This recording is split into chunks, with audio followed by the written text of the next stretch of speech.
Madali sa atin ang manghusga.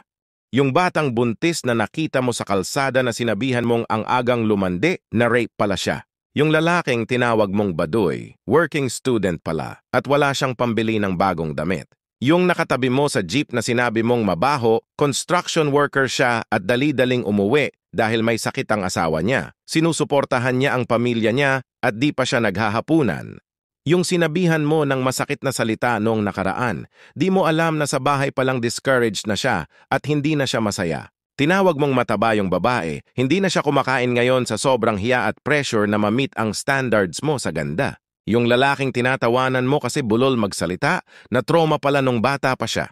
Yung kaklase mong maraming beses umabsent at sinabihan mo ng tamad, araw-araw niyang hinahanap ang magiging pamasahe niya.